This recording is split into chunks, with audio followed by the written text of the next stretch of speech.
¿qué es el libre, profesor? Y hoy en día, no, muchacho, ¿y por qué me dicen eso? Porque el señor tiene que dice que se vaya con un poco de libro viejo ahí, profesor. Y dice, bueno, cuando un sabio bota un papel en la calle, el que viene atrás lo recoge si es otro sabio.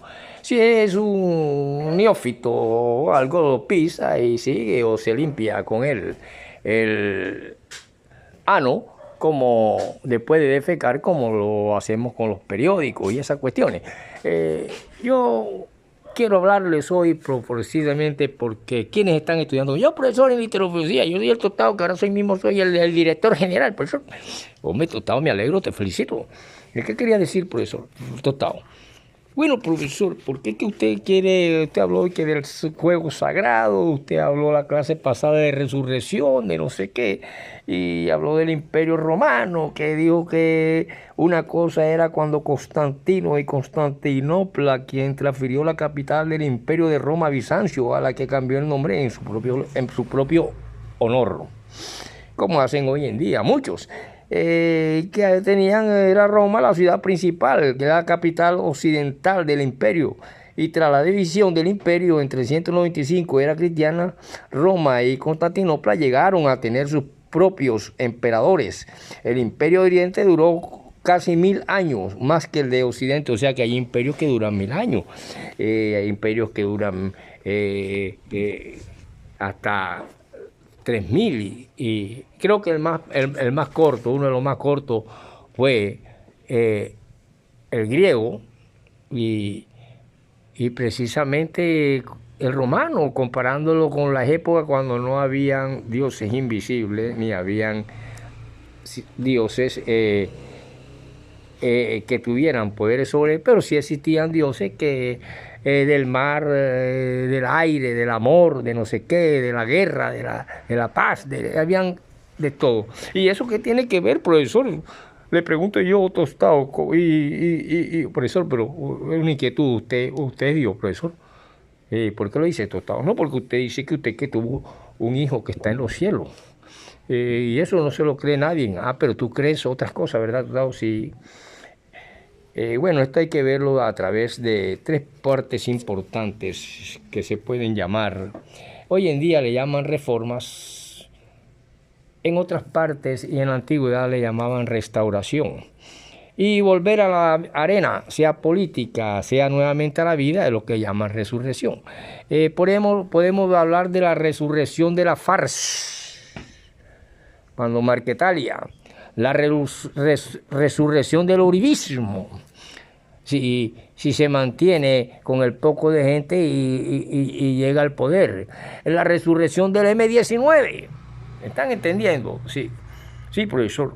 Pero la pregunta es, profesor, que nosotros no tragamos entero porque somos literofilósofos y usted nos enseñó que esa materia que usted ha inventado, la cual exige la presencia de la neurociencia y de muchas ciencias como la economía política, la filosofía dialéctica, la tradición antibélica de los movimientos rebeldes en la antigüedad, en el presente y quizás en el futuro, si no se logra la paz, o haremos como la Virgencita de la Inocencia, orando por todos estos pecadores para que no destruyan más el mundo. Y entra aquí esta cuestión de la neurociencia, que creo que uno de sus más grandes exponentes y autor de libros, yo me he leído varios, por ejemplo, de Robinson y de otros. Por lo tanto, no trago entero, profesor, porque sencillamente usted dice que tiene un hijo en los cielos. Si usted tiene un hijo en los cielos, entonces usted es Dios, profesor. ¿Tú lo crees, Tostado? Yo dudo de todo, profesor, menos de la duda. Pero hay veces que, entonces, cuando veo estas cuestiones de resurrección y de restauración, de reforma y constitución, creo que esos pueblos antiguos lo hacían al dedo. Ya no se necesitaba el sabio Solón entre los 20, ni Navarro Wolf, ni Verano de la Rosa, ni Gabriel García Márquez en los que hicieron la Constitución, porque las anteriores, la de Cúcuta, Río Negro, la otra, sencillamente se daban al dedal. Por lo tanto, Explíquenos eso, profesor, de su hijo primero, para poder entender esta cuestión de la parte de la resurrección y restauración, que son totalmente diferentes. Resulta que en la bajada de donde quedó el alma del pasado se pasaba de Peña y en la otra cuadra venía el Patilla. Y por el Patilla pasaba Pascualito, de una compañera o una esposa a otras amantes hacia allá. Pasaba el negro Enor, cuyo pene llegaba a casi al tobillo, y muchos más hombres elegantes, por ejemplo, el que vendía las ostras, hermano de Armandito, quien inició una librería conmigo. Armandito tenía un hermano que se llama Adolfo, y él hacía ostras y tomaba ostras día y noche, y bueno, así habían grandes tipos, pero resulta que la nave, en los momentos en que se gestaba en el vientre la Virgencita de la Inocencia, o sea, mi hija, fue la noche en que en casa del Millo, una casa de zinc donde podía fácilmente una absorción que sea capaz de desintegrar la materia, absorberme, y me llevó a la nave. Ladraban los perros y así cuando volvimos los perros nuevamente volvieron a ladrar y yo de pronto estaba dentro. Decía Octavio Paz y decía Jorge Luis Borges que los sueños son realidad y la realidad son los sueños, y que no hay una realidad más grande que la misma realidad y la misma vida que un sueño. La vida es un sueño y la muerte el despertar. En ese sentido, aquella mujer galáctica y aquellos seres no vieron ninguno, ni a Pascualito, ni al otro palenquero, ni al otro, ni al erótico, ni al otro, sino que me absorbieron a mí. No se sabe por qué, profesor, será porque usted jamás pudo escribir un verso ni una letra bajo los efectos ni del alcohol, ni mucho menos hacer una oratoria bajo los efectos de unos tragos, como hacía su emisión Marco Pérez Caicedo bajo los efectos del alcohol, y era el mejor locutor que había por su voz. Y sin embargo daba y emitía su radioperiódico. Así hay presidentes.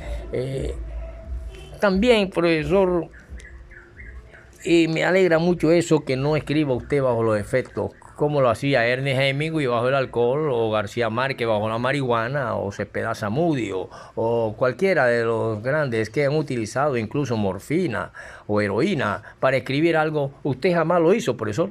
Nada, porque se me quedaba la mano pegada en el papel y no podía escribir nada. En ese sentido, todos mis escritos son bajo la conciencia intelectual y la transmisión y elasticidad de mi cerebro para ver y analizar dónde hubiera un error.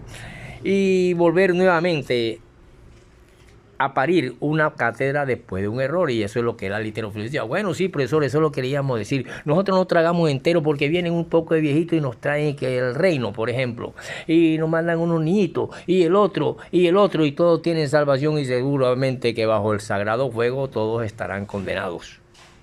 No habrá 300.000, ni quedarán los judíos, ni quedará nadie. Por lo tanto, usted, profesor, sí creo que es verdad.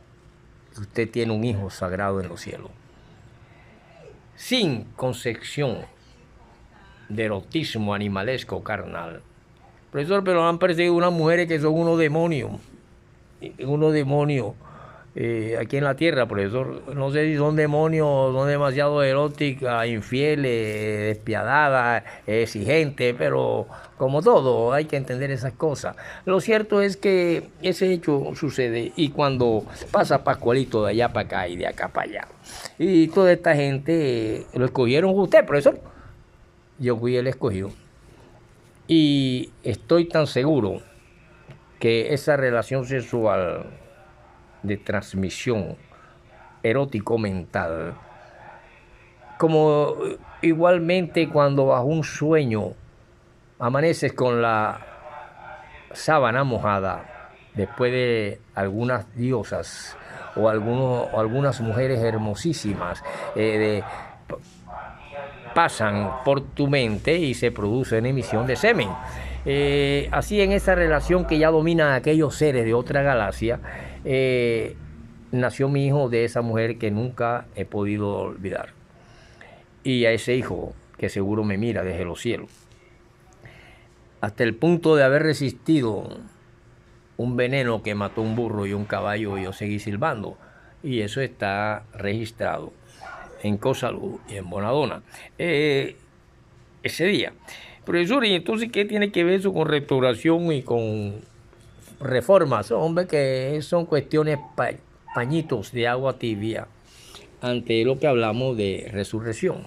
¿Y qué tiene que ver con el ateo? Bueno, sencillamente porque el ateo y el creyente no se distinguen en nada. El ateo puede creer lo que él cree en su ateísmo. Por ejemplo, pero en las ciencias sociales ya hay una diferencia. No quiere decir que tienen la verdad porque pasan de una clase que está luchando por no sé qué. Pero es fácil ver en un restaurante a un ateo comiéndose una gran comida, pero sin embargo luchando por el hambre. De un niño que está esquelético pegado a las tetas de la madre en África o aquí en Colombia o en cualquier parte del mundo, bajo el sistema que sea. Y así podemos hablar de reforma y constitución, de que ya le he dicho algo, y para que vean cómo en esa Bajo Valle donde está el alma del pasado y donde andaron grandes muchachos inocentes como Pipe Severiche de unos cuantos años, Bárcena, el Mellito, tantos amigos que hoy son abuelos y bisabuelos, pero que no podían sino solamente escuchar las cosas que yo le hablaba en mi juventud. Por lo tanto, quiero que haya una diferencia entre restauración, reforma, que es un pañito de agua tibia, la lucha revolucionaria y las guerras mundiales, que hacia allá vamos. Pero usted dijo que iba a haber que en vitrofilosofía que no tragamos entero. ¿Por qué, hombre? Porque yo les mencioné un nombre que Joel habló sobre el apóstol Pablo y eso es imposible. ¿Pero por qué, profesor? Hombre, porque resulta que entre el Antiguo Testamento y el Nuevo hay 420 años de silencio, en que no se sabe nada y aquel pueblo de Israel no quiere saber nada de ningún Dios. Y ahí germina el cristianismo. Nace la dinastía herodiana, nace Cleopatra, y existen una cantidad de cosas que de pronto alguien que te va a llevar un papelito te va a decir ya que tiene la verdad porque conocieron antes ayer tres versículos bíblicos y tienen maestro y tienen no sé qué. Esa diferencia entre resurrección y restauración y ese periodo testamentario me está diciendo que es imposible que Joel haya dicho que Pablo dijo esto sencillamente porque Joel es en el Antiguo Testamento, es un profeta menor. Profesor, ¿no se equivocaría usted si en vez de decir Juan dijo Joel? Esa es la posibilidad. Y debido a esa posibilidad errónea nace esta cátedra que les estoy dando.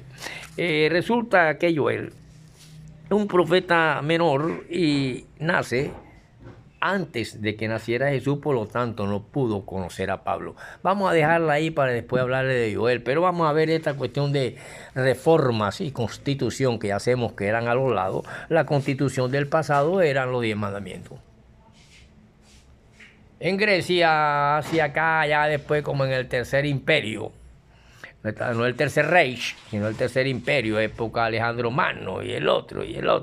Alejandro Magno y eso, y los anteriores, cuando nacen aquellas cuestiones de democracia y aparecen los 20 sabios, allá, ellos, los 20 sabios, formaron parte de los sabios de Grecia. Aquí le llaman 20 sabios a lo que hicieron la Constitución.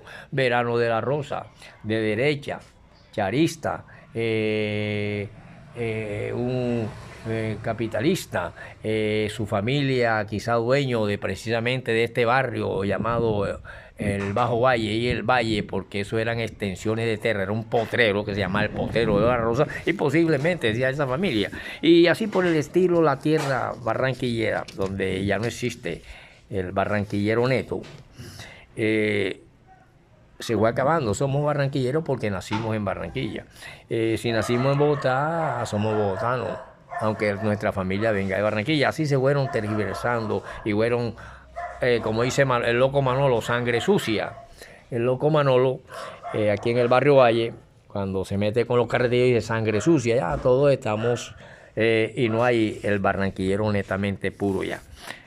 Por lo tanto, podemos decir que ahí está la conclusión de que Joel no pudo decir en su libro que Pablo dijo, porque Pablo debió ser Juan.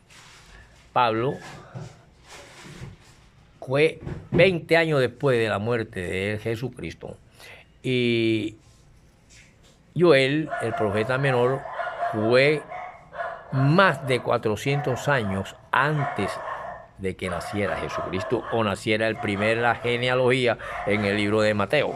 Vemos entonces que restauración, para distinguirlo de resurrección y distinguirlo de reforma, sean constitucionales o no constitucionales, o pañitos pañitos tibios o no, en el mismo espíritu de un hombre que cabalga con toda lo que ha creado y ha hecho hasta a punto de destruir este planeta, vemos que la restauración no es más que una acción de volver a poner una cosa en el estado que antes tenía. Y si se coloca en el estado que antes tenía, quiere decir que el pasado, que lo que había, sigue cabalgando en esta cosa nueva.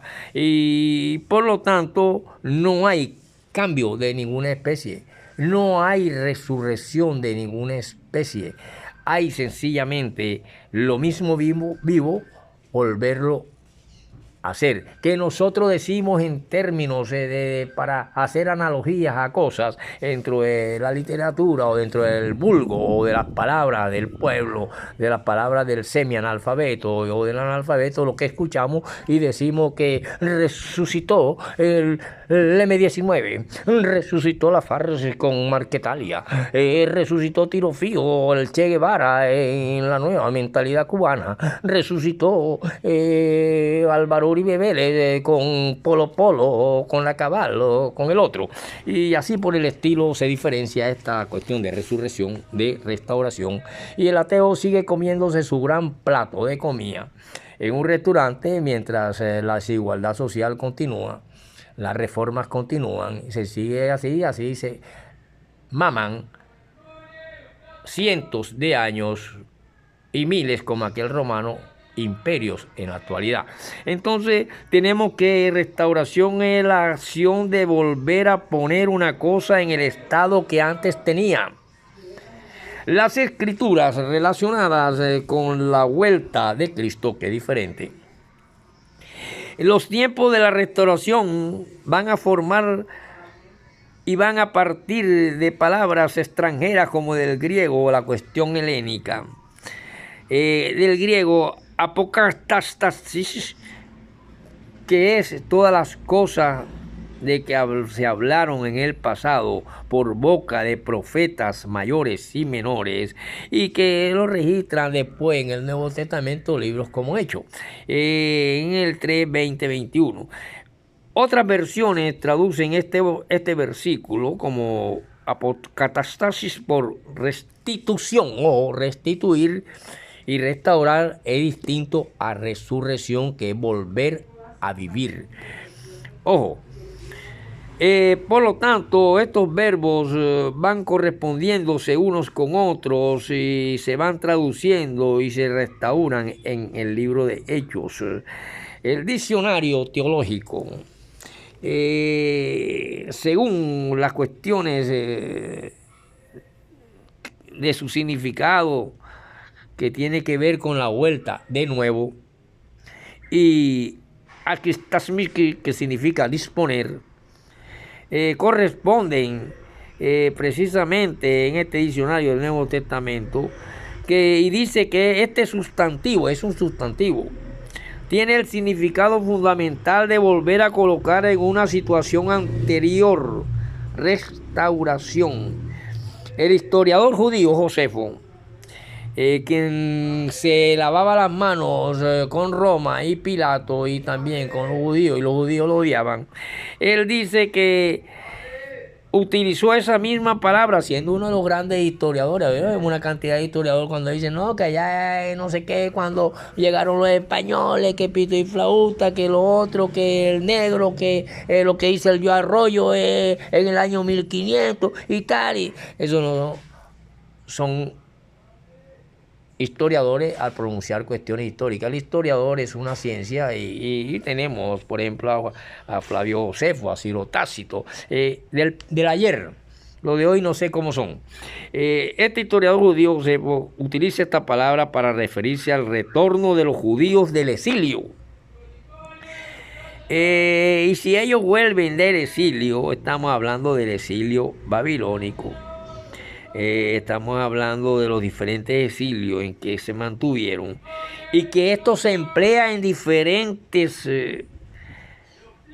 formas y en diversos papiros se emplearon para referirse a la reparación de edificios, la devolución de propiedades a los dueños legítimos y un saldo de cuentas. Lo estamos viendo hoy con los falsos positivos y estas cuestiones de que hay que devolverle la tierra al campesinado y tal.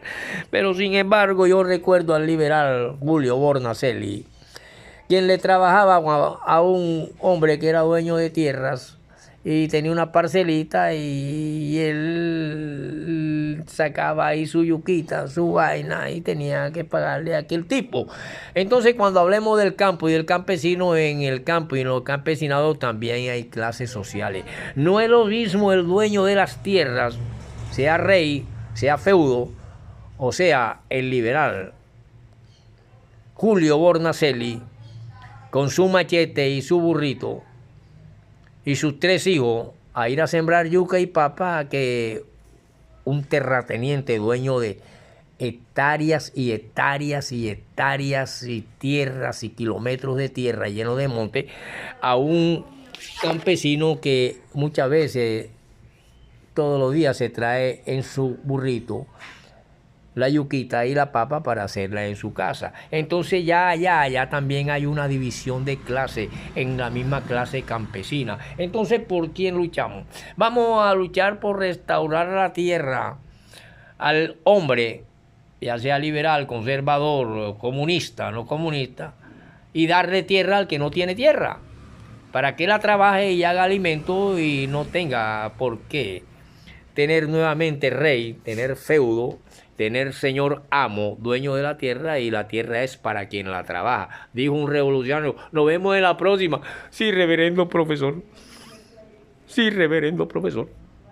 Todavía sigo con la duda porque hay que dudar de todo, menos de la duda, pero usted puede ser Dios. Nos vemos.